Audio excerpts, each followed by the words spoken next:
On my first day at the new job, I found a photograph of my husband on a coworker's desk. I smiled and asked who it was. She beamed like a woman who had no idea she was standing in the middle of a bomb. I'm Allison.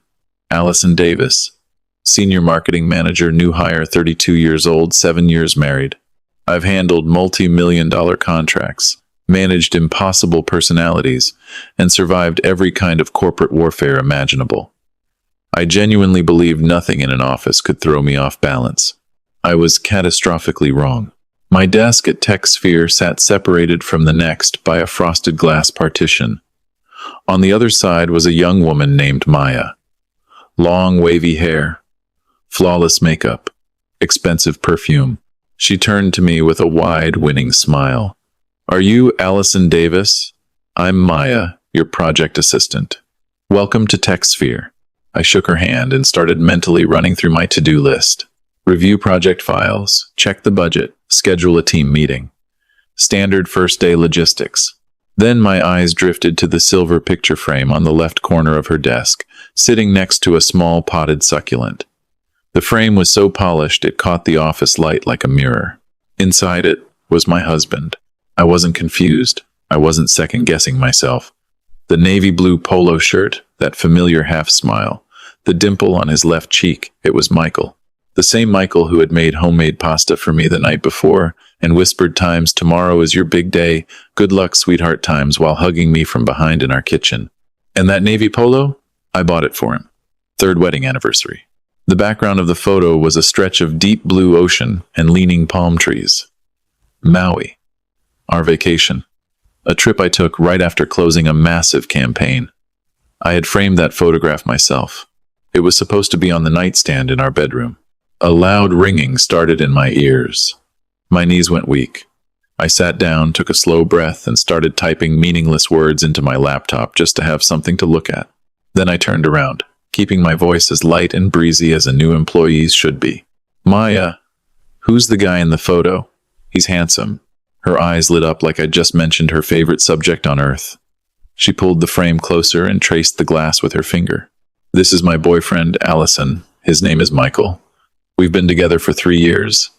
It's my favorite picture of him. We're getting married at the end of the year. 3 years. Michael and I had been married for 7. That meant since year 4 of our marriage, he had been quietly, methodically building an entirely separate life. I kept smiling. It was the smile of a woman who had spent years learning to hide things behind flawless composure. "So, you're going to be a bride soon. Congratulations." Maya held up her left hand. Under the fluorescent office lights, a diamond ring caught the light like a blade. Radiant cut. Large stone. The kind of ring that costs more than most people's cars. He proposed last month. He told me he wants to give me the wedding I deserve. We're planning a huge reception at a luxury hotel in Midtown Manhattan. I nodded. Michael had once told me he didn't believe in flashy engagement rings. That love wasn't measured in diamonds. I had believed him. I had actually been proud of my modest gold band. I thought it reflected the life we'd chosen together. Now I understood. He didn't dislike luxury. He was just saving it for someone else. I forced my voice steady. "What does your fiancé do?" "Investment finance," Maya said, as casually as if we were discussing the weather. "He works late a lot, but he takes such good care of me." I repeated those words silently. Michael Davis. My husband. The man who had told me just yesterday he was swamped with a project this week. The man who kissed my forehead before leaving the apartment that morning. I heard myself ask one more question. My voice laced with just the right amount of polite curiosity. "Where did you two meet?" "An industry conference in Dallas." He was a guest speaker. I went up to him afterward. He was guarded at first, but I was persistent. He told me I was the one who made him want to finally settle down. Settle down. That phrase sitting inside the mouth of a woman who had no idea I was his wife was its own kind of cruelty. I blinked once, hard, to push back what was threatening to spill. Then Maya looked at me and asked the question that felt like it was pulling the floor out from under me. "What about you, Allison? Are you married?" I looked at the photograph on her desk. Michael's smile in that frame was the exact same smile he gave me every morning. Turns out a smile can be divided and still look entirely whole. "Yes," I said. 7 years. Maya's eyes widened slightly. Wow. 7 years. I bet your relationship is super calm and steady by now. I've heard after 7 years, people just get bored of each other. She said it without a single ounce of malice. Every word still landed like a razor. I nodded. Calm and steady. The most important thing is respect and loyalty. So true, Maya agreed, and turned back to her monitor. Something deep inside me shifted. I didn't cry. I didn't scream. I didn't throw the silver frame against the wall. I sat up perfectly straight, placed both hands on my keyboard, and let my nails dig into my palms until it hurt. One thought, clean and cold, I need to find out everything. The rest of that first day passed in slow motion. I went to a new hire meeting, nodded at the right moments, offered sharp professional insights on cue. No one suspected a thing. When I returned to my desk, I opened an incognito tab and pulled up Michael's social media. His profile photo was still us, 2 years ago in Napa, me leaning against his shoulder, smiling like a woman with no reason to look over her shoulder. I scrolled through his posts, boardroom photos, motivational quotes, finance content, carefully curated, no trace of another relationship. But one photo stopped me. Michael on a brightly lit stage at a financial seminar in Dallas. Hundreds of attendees. And in the comments, a glowing message from an account named Maya Jenkins. I remembered that day. He told me he had a client crisis. I packed his suitcase. My phone buzzed. A text from Michael. How's your first day going, beautiful? I stared at it. Yesterday those words would have made me smile. Today they felt like a performance. It's fine, I typed back. Glad to hear it. Going to be home late tonight. Client dinner. I put the phone face down. At lunch, the team went to a bistro down the block. Maya talked the entire time. She mentioned Michael over and over, glowing. He always makes time for me. He's been looking at luxury condos in Hudson Yards. He told me, a man's job is to provide a beautiful home for his family. I had a fork halfway to my mouth. Michael had mentioned Hudson Yards to me recently. He told me it was an investment property, something for our portfolio. I set the fork down and swallowed the bite of salad. It tasted like ash. That afternoon, while everyone assumed I was buried in marketing metrics, I was quietly building something else. A hidden spreadsheet. Names. Timelines. The Dallas conference. The engagement. The condo. Every detail logged like evidence. Because that's exactly what it was. That evening, I didn't go straight home. I took a cab to the West Village, sat by the Hudson River for a while, watching the city lights splinter on the water. Then I walked to a quiet coffee shop near Washington Square Park where Sarah was already waiting. Sarah, my closest friend since college, and a high-powered family law and asset protection attorney. She took one look at my face and put down her tea. I told her everything. The photograph, the ring, the wire transfers I hadn't found yet but already suspected, the timeline. She listened without interrupting once. When I finished, she exhaled slowly. What's the end game, Al? When this blows up, I said, I am not walking away the loser. Sarah leaned forward. Then emotion is your enemy. Evidence is your currency. If you confront him on suspicion and anger, he'll gaslight you, hide the assets, and drag out a divorce until you're bleeding legal fees. But if you walk in with an airtight ledger of infidelity and financial dissipation, you hold an enormous tactical advantage.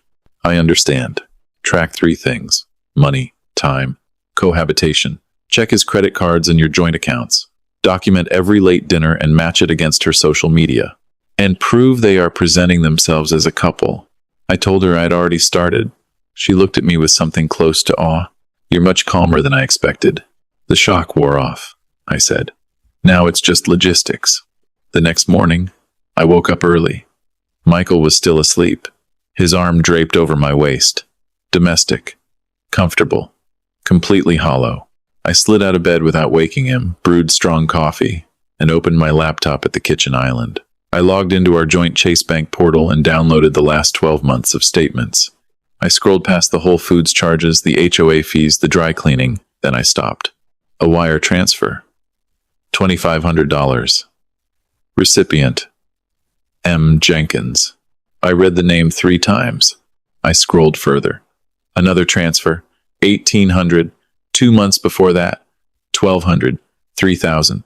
Over and over, buried in the transaction history like breadcrumbs leading somewhere I didn't want to go. When I tallied the total, over 12 months, Michael had transferred just over $45,000 to Maya Jenkins from our joint accounts. But that wasn't even the worst of it. 2 weeks prior, a massive wire had cleared our high-yield savings, $50,000, payable to Hudson Luxury Developments, LLC. The condo down payment. Our money. My money. The nest he was quietly building for his new bride. I called Sarah before I'd even finished my coffee. She picked up on the second ring. "Tell me you took screenshots." "I exported PDFs." She exhaled sharply. "This is textbook dissipation of marital assets. A judge will crucify him for using joint funds to buy real estate for a mistress. Send everything to my encrypted email and don't touch anything else." "He won't know a thing," I said. I hung up and kept working. A few days later, Maya leaned over the partition. "Allison, can I get your professional opinion on something? Michael is officially launching his own investment firm. He's been working on the marketing deck. Could you take a look?" She emailed me the PDF. I opened it. Sleek modern branding. Clean layout. The company name at the top. M&M Capital Partners. I felt the cold prickle before I even scrolled further. M&M, Michael and Maya. I moved past the mission statement and went straight to the corporate structure page. Chief Executive Officer, Michael Davis. Director of Operations and Stakeholder, 20% equity, Maya Jenkins. I stared at the screen for a long time. The money he'd been pulling from our savings wasn't just for shoes and restaurants and a condo. He was using our joint marital assets to capitalize a brand new corporate entity, and he had given his 24-year-old mistress a 20% stake in the company. I looked up at Maya. She was watching me with eager eyes. "What do you think?" "The branding is very clean," I said quietly. "He must really trust you." She beamed. "He told me I'm his true partner in everything." I turned back to my monitor. That evening, I walked to the corporate address listed on the pitch deck. A boutique commercial building in Midtown. I slipped past the lobby and found the frosted glass door on the 8th floor. Temporary plaque. M&M Capital Partners. I stood in the hallway. Through the slight gap in the door, I could hear Michael's voice commanding, confident, laying out yield projections. And beneath it, Maya's voice chiming in, playing the eager co-founder. I didn't go inside. I turned around, walked back to the elevator, and uploaded the pitch deck to my encrypted drive the moment I got home. I called Sarah. "He started a firm. Maya has 20% equity. He seeded it with our marital savings." Silence.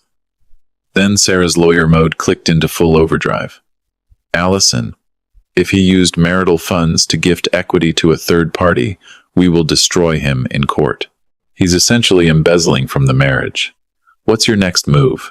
"I'm going to introduce myself," I said. "He's hosting an investor cocktail party on Friday to secure seed funding. Maya is going as his co-founder and fiancé." Sarah let out a low whistle. "A public execution. I've been ready since my first day at TechSphere." The days before Friday moved like cold syrup. In the office, Maya was floating. On Thursday morning, she rolled her chair over and held up her phone. "Which dress for the launch party tomorrow?" 3 options. Red cocktail, navy gown, white sheath. I pointed to the white one. "Elegant. Very founder's wife energy." She beamed. "Michael said this party is going to be the turning point for our entire lives." "I'm sure it will be," I said. After work, I went to Saks Fifth Avenue. I wasn't looking for something pretty. I was looking for armor. I found a black Tom Ford midi dress, sharp, tailored, radiating the kind of quiet authority that doesn't need to announce itself. I booked a blowout and makeup appointment for Friday afternoon. When I looked in the fitting room mirror, the woman looking back at me wasn't a betrayed wife. She was someone holding all the codes. Friday evening, 7:30, an Uber Black pulled up to the Plaza Hotel. The Midtown streets were chaotic, but the moment I stepped through those revolving brass doors, the noise dropped away into the hushed, expensive hum of the lobby. I checked the directory and walked toward the Astor Suite. The heavy mahogany doors were propped open. Inside, the room was warm amber light, white-coated waiters circulating with champagne trays, and about 40 guests, investors, finance executives, tech money clustered in conversation. At the front, a projection screen displayed the sleek M&M Capital Partners logo. And in the center of the room, holding court with a group of older investors, stood Michael. Custom midnight blue tuxedo. Relaxed, commanding, completely at ease.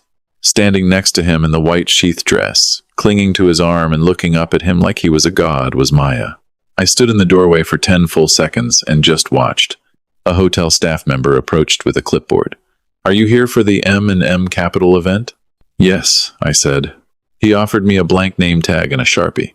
I took the marker, pressed it against the white backing, and wrote 2 words in clean, deliberate letters. "Allison Davis." I peeled it off, pressed it onto my black dress, and walked into the room. Jazz music played, glasses clinked. Nobody noticed me at first. I moved slowly toward the center, accepted a flute of champagne from a passing waiter, and waited. Then Michael turned his head. His eyes swept the crowd and locked onto me. In a fraction of a second, the entire performance fell apart. The color drained from his face. His jaw went slack. His body went rigid as if he'd been struck by lightning. Maya noticed. She turned to follow his gaze. "Allison," she gasped, voice tilting upward. "What are you doing here?" I walked directly toward them, stopped 3 feet away, looked at Maya, then shifted my gaze to Michael. "Aren't you going to introduce us, Michael?" My voice was calm, measured, loud enough for the immediate circle to catch every word. Michael's mouth opened. Nothing came out. Maya looked between us, her face beginning to shift. "Wait, Allison, you know Michael?" I turned to her. "Yes, Maya, I know him very well." The surrounding conversations died. The room went quiet in concentric rings, silence spreading outward from where we stood. Michael finally found his voice. It sounded like broken glass. "Allison, please. Let's step outside." "Outside?" I took a sip of champagne. "You threw this beautiful party to launch your new venture. You invited your investors, your partners, your mistress. You just forgot to invite your wife." The word times, wife times, dropped into the room like a detonator. Complete silence. Maya's hand fell from Michael's arm as if he'd caught fire. Her face had turned the color of ash. "Wife?" Her voice was shaking. "Michael, what is she talking about?" I didn't let him answer. I turned to the investors standing directly beside us. "Good evening, gentlemen. I apologize for the interruption. I'm Allison Davis, Michael's wife of 7 years." An older investor in a gray suit stared at Michael. "Is this true?" "This is a personal matter." Michael's voice cracked. "It has nothing to do with the firm." "Actually," I said, "it has everything to do with the firm." I opened my clutch and removed a folded stack of bank statements. I set them on the cocktail table in front of the investors, smoothing them flat. "Before anyone writes a check tonight, you should know that the seed capital for this company was taken from our joint marital savings. Wire transfers to Maya Jenkins, exceeding $45,000 over the last year. And a $50,000 wire to Hudson Luxury Developments for a condo down payment, all pulled from accounts we share." A collective murmur moved through the crowd like a current. Maya was hyperventilating. She stepped back, both hands over her mouth. "You told me you were single. You told me you wanted to marry me." Michael reached for her. "Maya, baby, please." "Explain what?" I cut in, my voice still steady, still cold. The older investor set down his champagne. "Michael, if you are commingling illicit funds and exposing investors to a marital asset lawsuit, this firm is dead on arrival." "Jim, wait, I can fix this. We're done here." He turned to his associates. They moved toward the exit, like dominoes. One by one, the room emptied, quietly, decisively, the way money always leaves a bad bet. Michael stood in the center of what remained, completely undone. The projection screen still glowing behind him. M&M, Capital Partners, radiating into an empty room. Maya looked at him. Tears were cutting lines through her makeup. "You lied to me. For 3 years, you used me. I love you. I was going to leave her. I swear." "Don't touch me." Her voice cracked against the crystal chandeliers. She looked at me, and in her eyes I saw something I hadn't expected. Not anger, but a devastating, humiliating recognition. "Did you know, when I was showing you the pitch deck, when I showed you the ring, did you know the whole time?" I found out my first day at the office, I said softly. I'm sorry, Maya. She let out a choked sound, turned, and walked out of the Astor suite. And then there were two. Michael looked at me. His face was no longer charming, no longer controlled, no longer the performance I had lived inside for 7 years.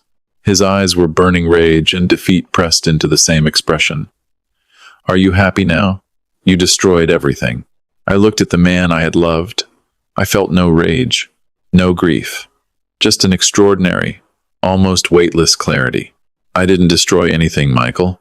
My voice was quiet. Final. You lit the match. I just opened the door so everyone could see the fire. I turned my back on him and walked out. The hallway of the plaza was long and marble-floored and wonderfully silent.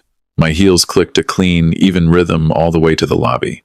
I stepped out into the cool Manhattan night. My phone vibrated. Sarah. Well, it's done, I said. He lost the investors. He lost the girl. She let out a slow, victorious exhale. And the money? The money is ours to fight for on Monday. Go home, Allison. Pour yourself a drink. You've earned it. I took a cab back to the Upper West Side. When I let myself into the apartment, I didn't turn on the lights. I walked straight through to the balcony, overlooking the Hudson River. The wind came off the water, sharp and cold, whipping my hair across my face. 7 years of marriage, 3 years of betrayal, a few weeks to bring it all down. Around midnight, the front door opened. I heard Michael come in, heard his footsteps cross the living room floor, felt him appear behind me on the balcony. He stood beside me in the dark, hands gripping the railing, looking out at the same skyline. Did you have to do it like that? His voice was hollow. In front of everyone? I didn't look at him. Did you have to lie to my face for 3 years? Did you have to take our money to build her a life? He didn't answer. A long silence. Then, barely audible, I'm sorry, Allison. It's too late for that. I kept my eyes on the lights reflecting across the dark water. I want a divorce. Sarah sends the papers Monday. You will return every dollar you pulled from our joint accounts. And we are selling this apartment. He closed his eyes. He didn't argue. He didn't negotiate. There was nothing left to spin. He simply nodded slowly, heavily like a man who had finally run out of exits. Then he turned and went back inside. I stayed on the balcony alone. The city stretched out in every direction, millions of lit windows, millions of lives moving forward. I had no clear picture yet of what mine would look like on the other side of this. But standing in the dark with the wind off the Hudson on my face, I felt something I hadn't felt in years. Room. Room to breathe. Room to rebuild. Room to be someone whose loyalty wasn't being quietly spent behind her back. Sometimes, burning everything down really is the only way to build something that actually holds.